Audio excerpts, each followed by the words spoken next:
Hello, I'm Joe Rimelspach here at Ohio State University, and we're going to get this year's turf tips started. I'm going to break it down into two sections. Basically, we're going to talk a little bit about what we're seeing as far as turf come in home lawns and also on the golf course. Before I do that, I do want to mention we have our new fungicide chart available for this year. It's an update with new materials, some changes on that, and that's on our website, which is turfdisease.osu.edu. So as far as turf coming out of the winter, this record cold winter, snowy winter we had, I'm going to talk about lawns first. In general, home lawns came out of winter pretty good. The couple exceptions would be if there was damage to the turf from snow removal, such as snow plows or people getting off the driveway, whatever, tearing up turf.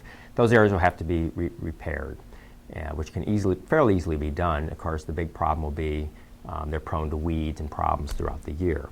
The other situation we're hearing about is on lawns that were seeded last fall.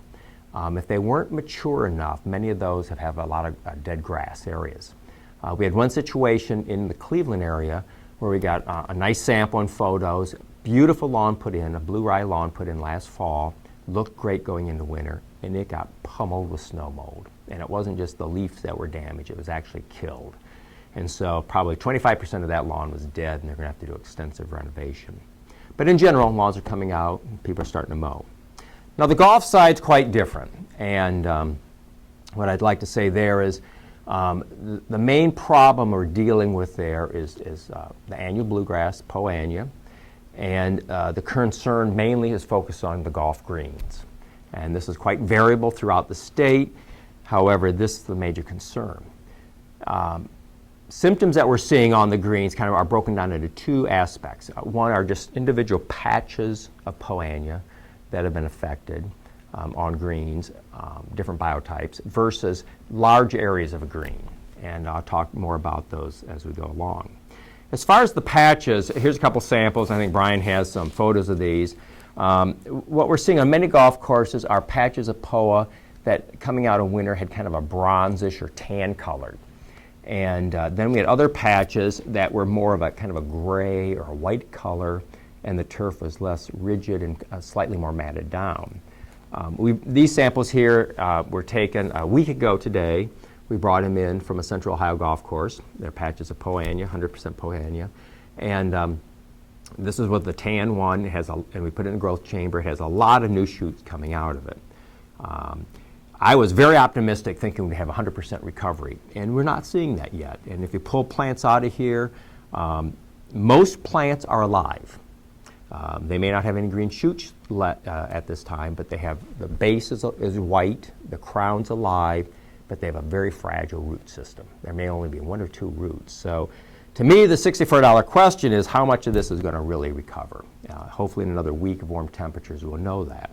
So in this one, maybe we have 40% leaf growth showing, but about those other 60% of the plants, a little bit early to tell. In the case of these kind of white colored or gray colored areas, which are less prominent, unfortunately, many of those plants appear to be dead or very marginal. So we'll have to wait and see what happens there.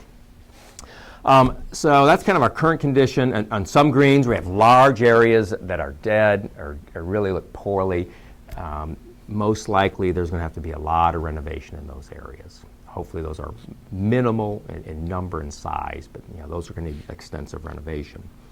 Now there's different theories on why these patches have shown up, and I'd like to kind of go into one that I found particularly interesting.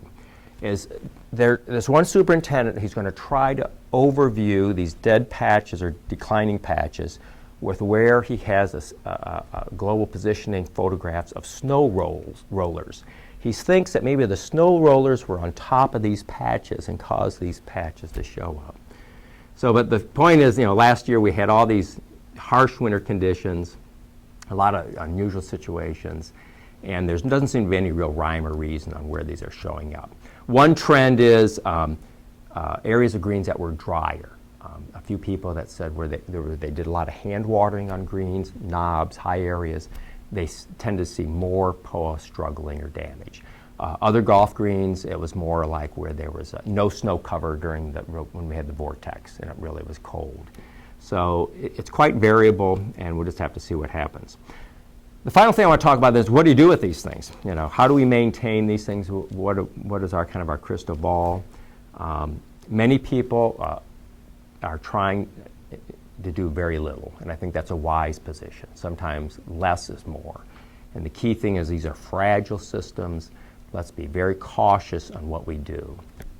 Some people are going out with very modest rates of fertilizer, trying to get a little growth with warm temperatures. We can do that. And then in other cases, fertilizer, I'd recommend it to be very marginal.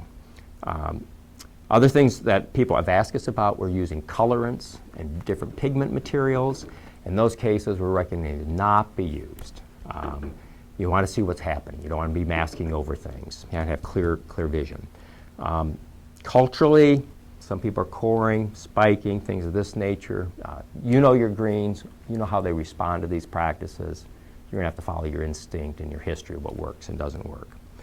As far as seed head suppression, where you have areas that are dormant and not coming out, the variability in turf is tremendous. You're going to have some POA that's going to be forming seed heads, some that aren't. Again, it's going to be a tricky situation to manage, and you're going to have to make that call.